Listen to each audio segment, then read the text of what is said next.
Everything I could say on this list, let me just have a disclaimer here. Every single thing I could say on this list, there can be one-offs with the most perfect partner, okay? So this isn't something that I'm saying will happen one time and you should just be like out the door. I'm saying this is going to be a pattern. This is going to be something that this person does all the time. It's not adding up. You know, this person doesn't want to work this out with you. They are not trying, they are not involved in an effort to find truth and clarity. They are involved in an effort to serve themselves, not you. You're not involved in it at all. Please, they're going to hurt you more than they already have. Camera speed. Sound production, take one.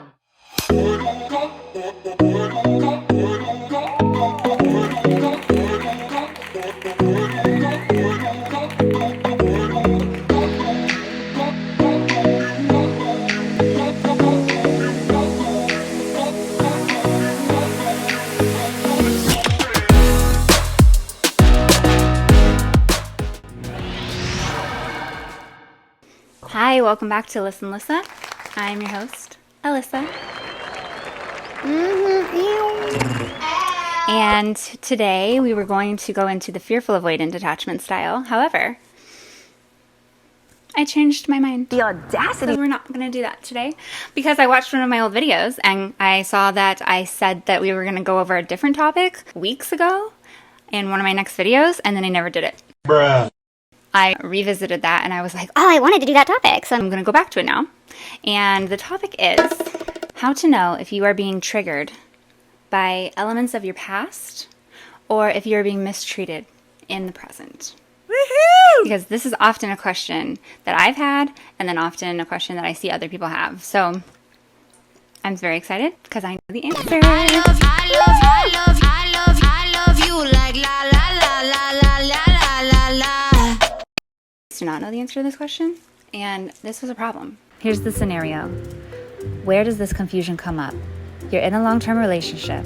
It has conflict that never seems to improve. You know you are trying your best, but you can't seem to make things better no matter what you do. You and your partner disagree to at least some degree about where the issues stem from and which one of you is causing them. Often there is nothing quite as frustrating as not knowing what the truth is. Is there a lapse in your self-awareness? Is there a lapse in your partner's self-awareness? Is it the more common answer where it's a little bit of both mixed together? Or are you being mistreated? The rest of this video will be focusing in on the different methods of figuring out what is going on here in this type of a situation. Anybody has ever been in a relationship where you're emotionally manipulated or emotionally mistreated, we'll say. I don't want to go so far to say emotional abuse, but I definitely would say, okay, you know what, we're going to have to say it. Yeah, emotionally abused. That's what it is. Okay. Emotional abuse. And you get to this point where you are so confused that you just want desperately to fix the problem. And you've come up short every time when you try to do it with your partner because they're not assisting in the effort. So you just do everything to fix you. And you're just like going through self-help after self-help and research after research. And you're just desperately trying to find something that can save this relationship.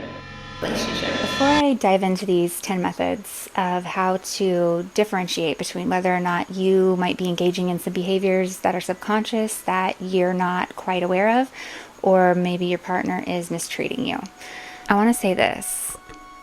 When I say there could be some behaviors that you're engaging in that are causing your partner to receive you in a certain way that has you confused on whether or not it's you or them, I'm not talking about where your partner is treating you badly and rudely, and they're saying that it's because of something that you're doing. I will tell you this, that is what led me to do this video, because I felt confused about that.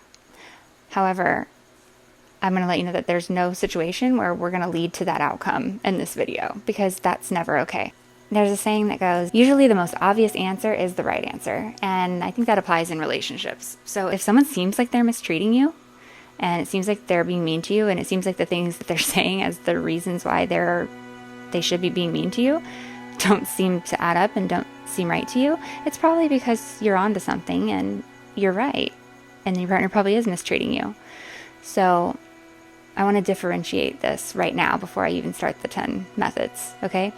If your partner is being cold, being mean, being distant, if they are withholding affection, if they're withholding intimacy, they're deliberately withholding their time. You know, you go to hug them and they're just like, I'm not talking about for one day, one evening, they're not feeling well. They don't necessarily feel like engaging that way. No, I'm talking about they do this on a regular basis anytime they're upset with you. If they are engaging in heavy criticism of you almost constantly, if they make you the butt of their jokes that are typically aimed at your shortcomings or your insecurities or your past trauma that you may have shared with them, or things that they just should very well know as intelligent people are not funny. So, and then they tell them in front of other people to embarrass you.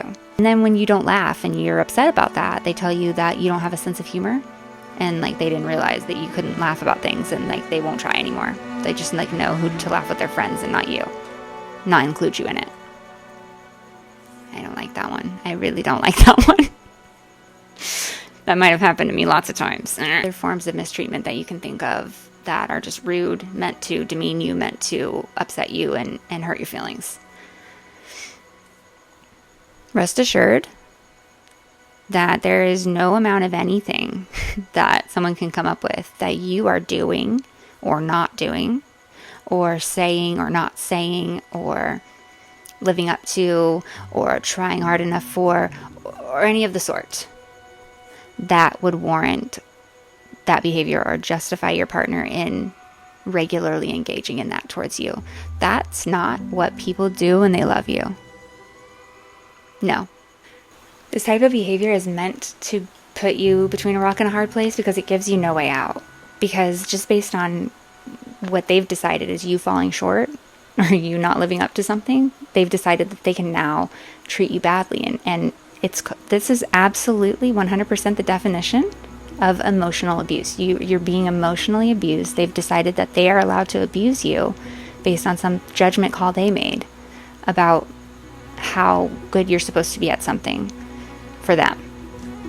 And that's not a safe place to be. So that means that anytime they decide that you have fallen short, they can go ahead and engage in this behavior. This is predatory. This is a betrayal. This is very selfish. And this is a method to control somebody. And it's usually because this person's very insecure. They might not seem like it and they're not going to show it, but they're very insecure. That's why they need to do this to you. What is safest for you and for your well-being is to get out of that relationship. But that is obviously your decision. From my experience, the longer you stay, the more it hurts when you have to leave. And this behavior increases over time. So I totally get it. That this person's not loving you.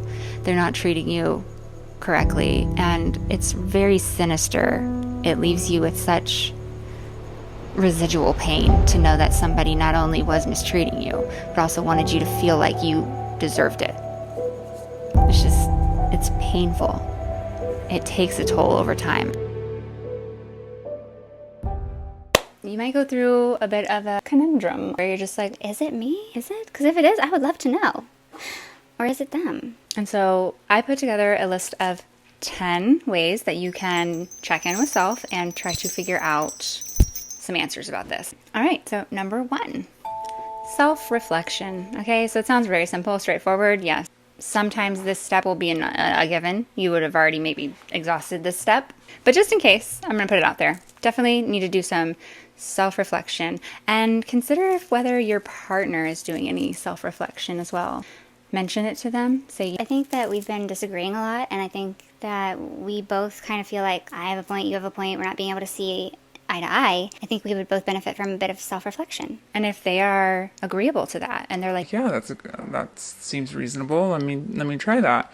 then great. If they immediately want to either condescend to you, laugh at your idea when they're not offering any, tell you your idea is dumb, make fun of it, or somehow deflect to another topic before they've even addressed what you're talking about, or somehow try to tell you that they already know that it's not them and that they know it's you, and that they're really happy that you're going to do the self-reflection, but they don't need to. These would be big red flags right away that would say, this is probably your partner mistreating you. I'd say like hands down, if that's how they react. When you are doing some self-reflection, you just need to take some time for introspection. to examine your feelings. That's what self-reflection means. Is this something that seems really disproportionate? And maybe this is evidence that it's me that's having the emotional outbursts and issues that are causing this rift between us. So you really got to examine that. Ask yourself, did something in this moment happen? Anybody with a sound mind would say was warranted for you to react at the level that you did, beyond any past experience, just what's happening now. Now, maybe you arrive at that, yeah, it is an excessive reaction that you're finding yourself engaging in. However, it does seem linked to something in the past, but not the past before this relationship, the past of this relationship. So not what happened just now with your partner, but maybe a resentment. If your relationship is marked with non-resolved conflicts, if you and your partner don't regularly engage in conflict resolution, which is absolutely pertinent in a relationship, couples that have successful relationships that they enjoy, that have longevity, involve themselves in a healthy conflict resolution. They get excellent at this. They understand that when there's something that is disconnected between the two of them, you need to solve it quickly. You need to find the compromise. It cannot just go on and on and on and on. So this is where our avoidant attachment styles tend to struggle really hard, because their instinct is going to be sweep it under the rug.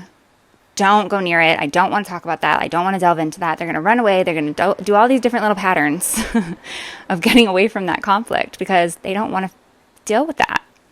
It makes them feel vulnerable. They're afraid of being criticized. They're afraid of being blamed. They're afraid of being forced into this long conversation that's going to take forever. They're going to be afraid of having their independence taken away from them. They're going to be afraid of failure. They also don't want to get into a relationship where they don't feel like they have their sense of self and independence any longer, where they've been enmeshed into a relationship with someone else where they don't have an identity or a say or anything anymore. When it comes down to the question of, is your partner mistreating you or is it you? It might not be in this situation for this one that your partner is mistreating you, because it would be indirect. But it could be that your partner is avoiding conflict resolution. Also, it could be you avoiding conflict resolution. Sometimes you are the more avoidant one. Then this is a message for you. You could be avoiding conflict resolution and then wondering why you have all of these emotions at any given time, that you're having this emotional dysregulation. And it's because you're harboring resentment because you won't face the issues. You need to have conflict resolution early and often. Nip it in the bud. If you lift up the rug of your relationship and there's thousands of spider webs and cobwebs, you need to get in there and do some spring cleaning, okay? Because you guys are going to go down a road of one day where that rug gets taken away and swept out from under you guys. And there's no hiding all of that dirt and debris that's been sitting there. And it's a mountain all of a sudden. And you guys have been ignoring it for 2, 3, 7 years. And then when that happens, all of a sudden you're nitpicking each other for the tiniest thing. You're in fights for days at a time over someone just taking the blanket or accidentally rubbing their leg against you, or that person goes out after work for the last time and you just can't stand it anymore and you have an absolute meltdown. That is a sign that you are not addressing problems when they happen. That is a sign that small, tiny problems that were molehills have now grown into this mountain that you don't even know where to start with. That is sabotage of a relationship. That is how you sabotage a beautiful thing. But the good news is, if you come to realize that, you can now face it. You always have today. You always have now to move forward. So if you realize that, bring that information to your partner. It's not a guarantee that they will take note, care, believe that you think that is the problem and work on that and dive in and stop avoiding conflict, or you can stop avoiding conflict. But if you're having trouble doing that and there's no signs of any abuse, emotional, any kind in the relationship, then I highly recommend getting with a therapist, couples counselor. Do not go to one if there is emotional abuse of any kind in the relationship. That is a very bad idea and will not be good for the victim. However, if there isn't any of that, this is a great idea. Or if it seems that maybe it's related to something in your past, and that's what's making the reaction a little bit more elevated, then that's a trigger. Take it in stride. Check it out. Examine it. Get to the bottom of it. The good news is, if you find out that it's you in this situation, you can change you. You can never change another person. You can only change you. So if you find out it's you, that is great news. You can save your relationship, okay? So don't get discouraged. The not so great news is if it's your partner, because you cannot change other people. Number 2, Patterns of reactivity. I'm going to sit and contemplate, am I having a recurring reaction to, every day? Am I having the same type of reaction? Am I having the same type of emotions related to the same type of activity, the same type of behaviors? Just kind of examine your pattern. Are you bottling, and then exploding? Or has this been a buildup over time because someone might be really pushing your buttons? Really evaluate from stepping outside of self and looking at your patterns. And remember, this is always really important. Authenticity. People all over the world, people in life can lie to us. They can lie to our face. They can pretend. They can do all of those things.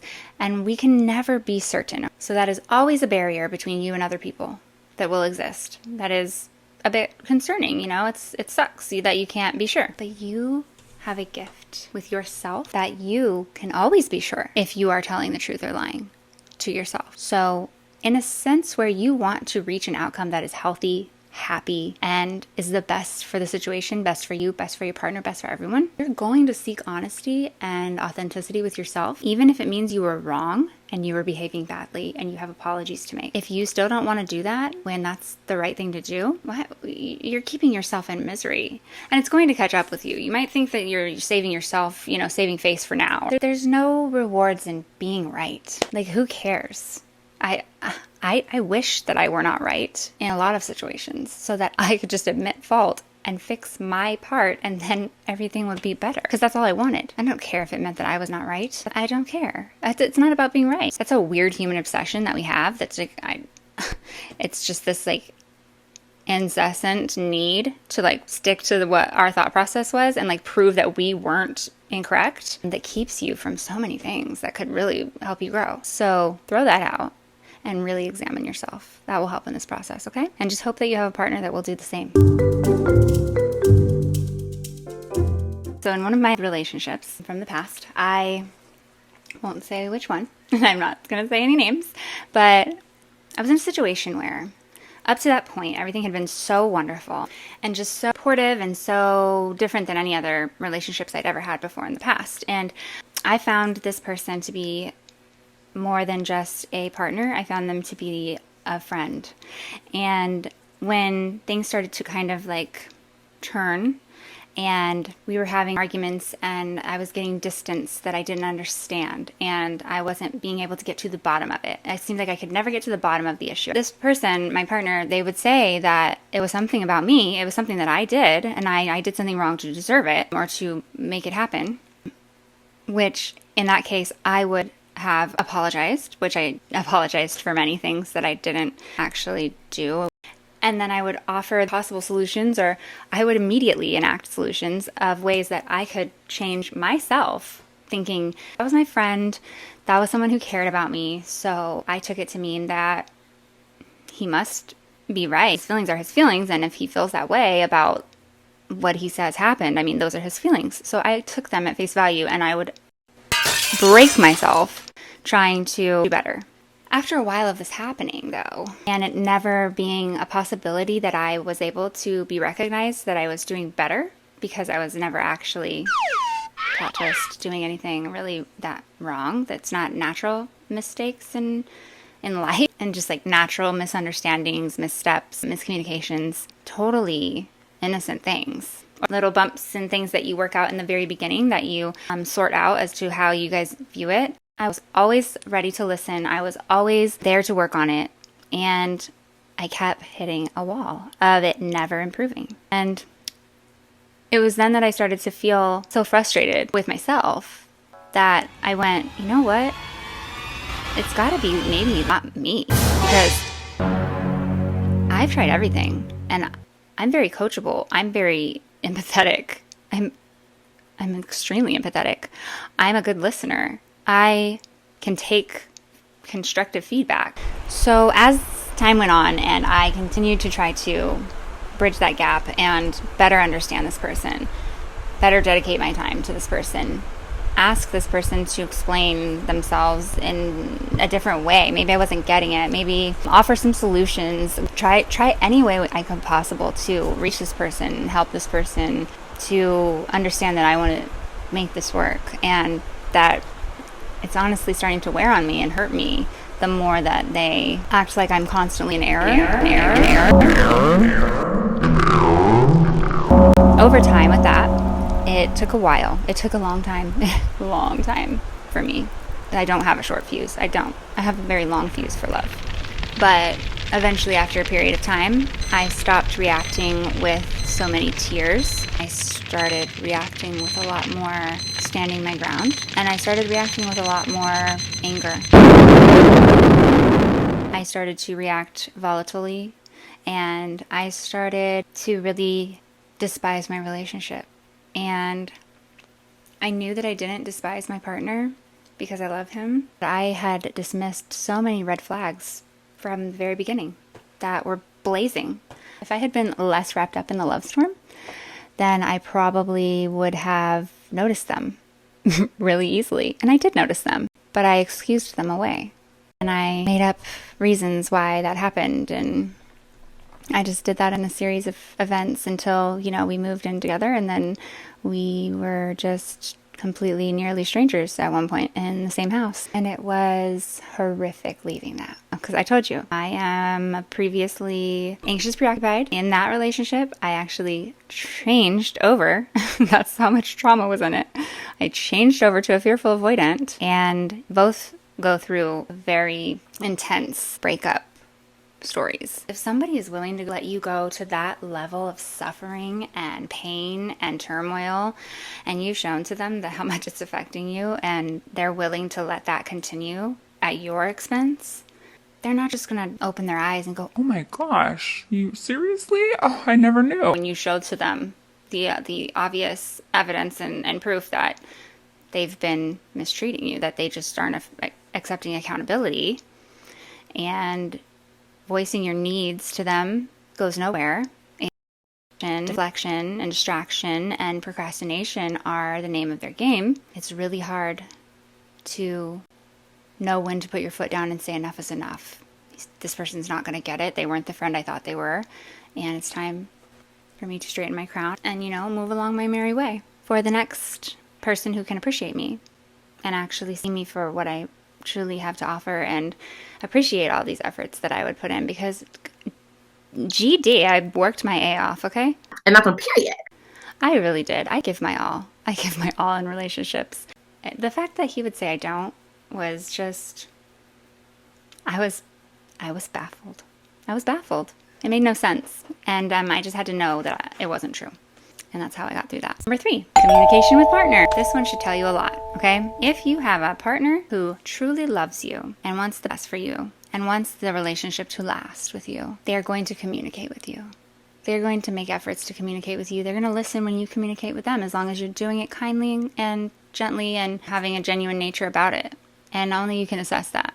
I've heard this quote recently and I really liked it. It was someone was saying, if you come to someone that is supposed to love you, and you come to them politely, you request their time with respect, you consider their communication style in your delivery, you are genuine, respectful, tactful, and authentic. And you come to them with your transparent feelings to tell them how something that happened between the two of you was done by them, made you feel hurt. And you express that with poise, and you express that with integrity, a true heart. And that person receives that with anything less than validation and a listening ear and a willingness to hear you out. And if your partner doesn't first acknowledge what you just brought to them as your grievance, when you did it the right way, if they don't first acknowledge that by saying something to the nature of, I hear what you're saying. I didn't realize that upset you so much. I'm really sorry that this is causing you so much stress, and I never meant that to happen, and I want to know what I can do. Let's work together to figure this out. if instead they come at you with not addressing your concern at all, they just bypass that and go straight into turning it around to something that you actually are doing to them that has nothing to do with what you just brought to them kindly and politely and clearly from your genuine heart. 100% watch out for people that behave that way. They don't have your best interests at heart. They actually do not care much, if at all, about what you are feeling. They actually have no consideration for your feelings at all. And they are actually insulted that you could have any type of complaint about them in any way. And they likely hear a lot of your voicing of your feelings. They often hear those as insults and attacks on them. So if someone responds to your genuine attempt at bringing forth a grievance of something that's really hurting you, and you do it the right way, and you do it the calm way, and you do it out of love, and they come back with with an attack on you and don't address your concern, then rest assured, my friends, you can be certain in that situation that you are being mistreated, that you don't need to look any further on the list. That is a sure sign. That is a sure sign. Everyone gets mistakes. Like everything I could say on this list, let me just have a disclaimer here. Every single thing I could say on this list, there can be one-offs with the most perfect partner, okay? So this isn't something that I'm saying will happen one time and you should just be like out the door. I'm saying this is going to be a pattern. This is going to be something that this person does all the time. It's not adding up. Somebody ain't doing the math right. You know, this person doesn't want to work this out with you. They are not trying, they are not involved in an effort to find truth and clarity. They are involved in an effort to serve themselves, not you. You're not involved in it at all. Please, they're going to hurt you more than they already have. Number four is your relationship with setting boundaries. So this is going to be examining how you set boundaries for yourself and how you adhere or respect your partner's boundaries. And then lastly, how your partner is at respecting your boundaries. So how do you set your own boundaries? Go in and examine how you set your own boundaries. There's a lady named Melissa Urban. She's an author, and she's the author of the Boundary Book, and she is known as the Boundary Lady, actually. Very fancy. She knows everything about boundaries. She can teach you how to set every boundary that you possibly can think of. She'll give you the exact language to set it. Brene Brown was a mentor of hers, and when she wrote the Boundary Book, she used something that Brene Brown says a lot, and she said, clear is kind, unclear is unkind. So that means if we love someone, we're going to be clear with them so that they can get it right. You want to make sure you're giving someone the best opportunity to get things right for you and to love you the right way. And if you don't tell them how, they're not going to know because everybody's different. We tend to assume that everybody kind of thinks how we do, needs the same thing as we do, and, can communicate it the same way, but we don't. It's just not true. So when you love someone, if you want things to go well, you got to tell them how to love you. You got to tell them what works for you. You got to tell them what you need. And this has to start on the little everyday things, the little minor things. So if you're waiting until the big things or when you're completely just in resentment mode because you've put up with and put up with and put up with and put up with and had your boundaries crossed a million times because you thought that if you just did enough for them that they would obviously know what you want and reciprocate for you, but they don't. So don't do that. You don't get to just set boundaries when you're mad. That'll never work. That's not a boundary. That's an ultimatum. So make sure that you are setting clear boundaries that come up for you on a day-to-day basis. And that you're being clear and you're being kind. That's the other part. You're not going to hurt someone's feelings. You're not going to say I need you to not look so ugly every day because it's really grossing me out. So that's my boundary. So figure out your appearance. That's absolutely not. Okay. All right. So you need to be kind. You need to say, so if it's something along that lines, you would say, I know that we've talked about how we really value the way we present ourselves. When I go out, I need to be around others that are going to be professionally dressed. When I'm going to a professional event, I really want you to be there with me.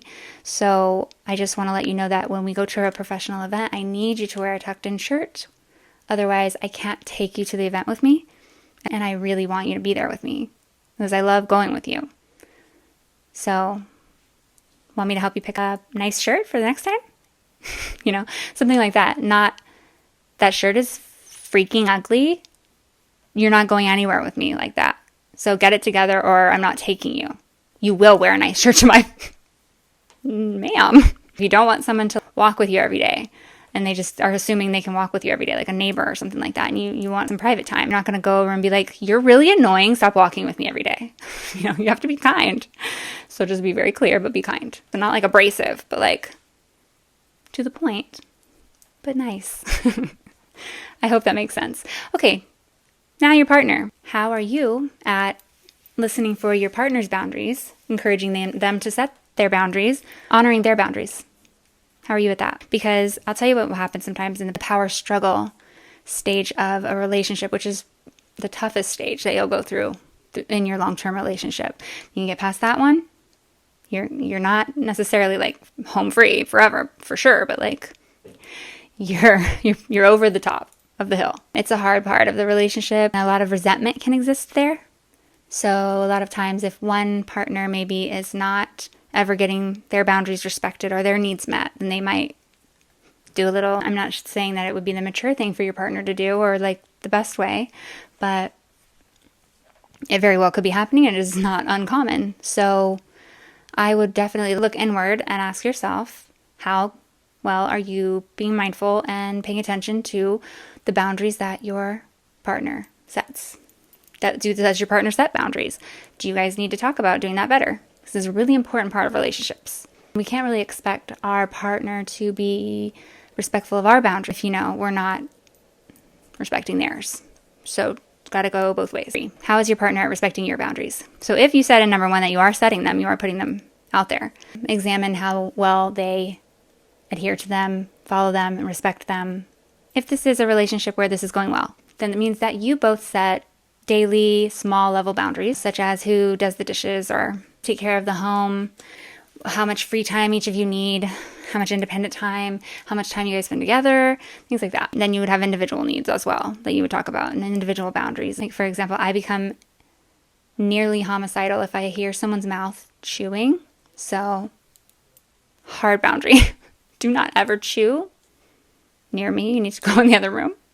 Also, it would be not perfect, okay? And also, the boundaries would change all the time. All the time, you'd be reassessing the boundaries. People are changing all the time. They're actively growing and flowing. And when you might go through a stage of life where you really need this one boundary, you might soon go through a stage where that boundary is non-existent anymore. And you can go ahead and just let it fall off the list. It's not rigid.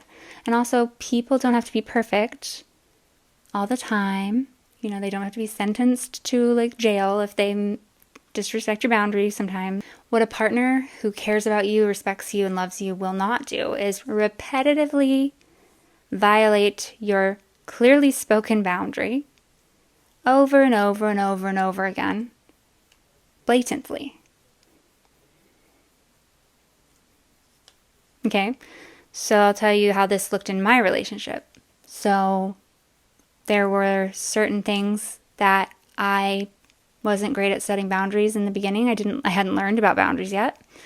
I learned only this year, or the end of last year, and we were already pretty much over by then. So I didn't know about having to set boundaries, I mean, sometimes you're doing it on accident before you actually learn about boundaries, and you know the right way to set them. And I was the type that I was a people pleaser, and I would pretty much let myself get walked all over and just build up resentment until I'm just basically at a level 10 about something that just should have never happened in the first place. It's so disrespectful and obviously upsets me, undisputably and noticeably, for sure, by him, to where I'm just at the end of my rope and I'm like, listen, absolutely do not ever say that to me one more time in your life, please, and thank you. Because if you do, I will leave this conversation. I will not be speaking to you any further about it because you know very well that's disrespectful and I don't want to hear it come out of your mouth ever again. It's very rude and very inappropriate to say to me about that topic. And I mean, there's a million things that could apply to, okay? But there were some very specific ones there was no two ways around it. He very well knew what he was doing. When even after I've said it like that, with just that tone, and there was no extra anger, not that time anyway, when he then does that several more times, doesn't even seem like he even tried to stop saying that or bringing that up. Nope, does not respect you, doesn't respect you, doesn't care how you felt about it. Was going to do it either way. So that would be an unhealthy relationship. That would definitely be an example of your partner mistreating you knowingly. Boundaries. All right, number 5. Number 5 is Red flags. Now, we touched on this a little bit. When you're lost in the little love bubble, you might like to explain away the little red flags that you see. You might very well just go, oh, that was weird, but like everything else we're doing is great. Let's just ignore that. I noticed that for myself, red flags were a big issue when I didn't maintain my strong sense of self, where you're feeling like that the treatment that you're receiving in this relationship is so rare and you've had so little of it, and you find yourself giddy over the thought of it, that someone's, you know, showing you like normal love and respect and like what you deserve, the basics.